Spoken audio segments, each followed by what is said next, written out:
Today, I'm going to learn you real good on the destructive consequences of the double whammy effect and why it is sucking your profits dry without you even knowing it. And we're going to start right now.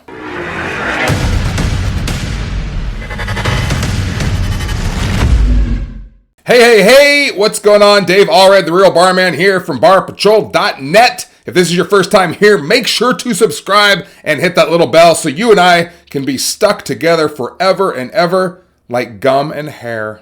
So, do you remember that old game show called Pressure Luck where the players would have their hands already over that red button and they'd be chanting, "No whammies, no whammies, no whammies, stop!" And they'd hope they wouldn't land on that little red devil-looking whammy because it would wipe out all of their money. Stupid show, really. I preferred Card Sharks or Family Feud, but they're not relevant to today's episode in which we're talking about the double whammy effect, which is when the bartenders overpour or pour strong, whether they don't know what they're doing or they're pouring strong for good tipping regulars. That means if you're the owner or a manager and you're not taking inventory and you're not tracking and enforcing how accurately your bartenders are pouring, you should be stapled to a freshly tarred freeway in the middle of July. Okay, so let's talk about the double whammy effect, what it is, and why it's costing you so much money. For starters, we have to make sure we all understand what the difference is between loss at wholesale and loss at retail, because it's important here. All right, loss at wholesale means you had no control over it. Okay, the server dropped the drink on the way to the table, or there's a chip in the glass, or there was a bug in the drink, or the guest didn't like it. You don't have any control over that. You have to make them another drink.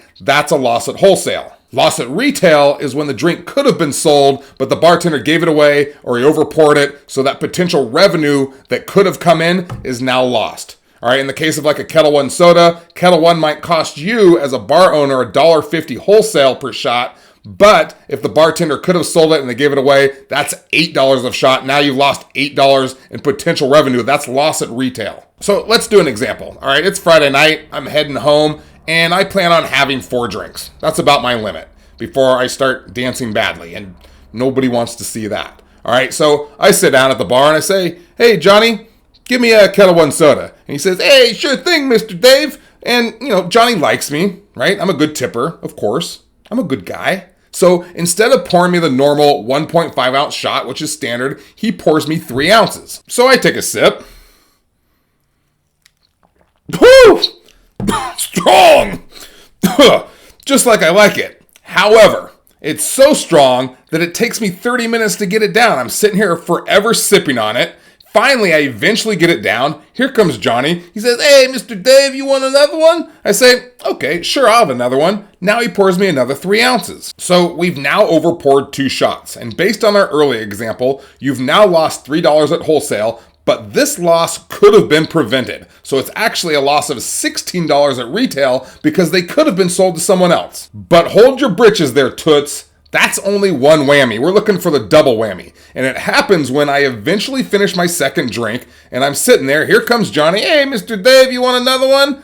But it's time to go home now. I've been sitting here longer than I thought I would, and I'm feeling tipsier than I thought I would after 2 drinks. So I say, "No thanks, Johnny. I'd better not. I'm done. Just bring me my bill." What was that? Just bring me my bill. See, 6 ounces.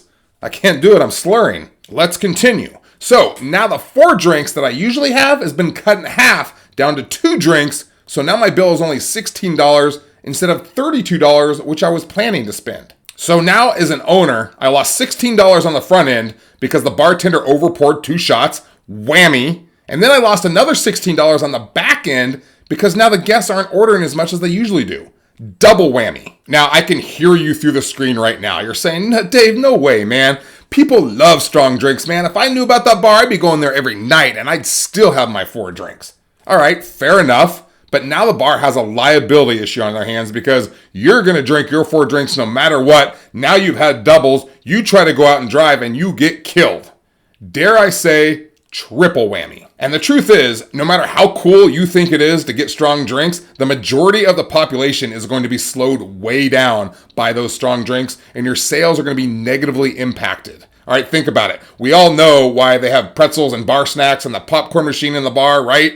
So we'll eat more of that, we'll get thirsty, and we'll order more drinks. Sales go up. It was a brilliant sales tactic invented way back in the mid-1800s. Strong drinks create the exact opposite effect. All right, people are sipping their drinks slower, they're ordering less. In the meantime, your bartenders are getting tipped fat for their fat drinks.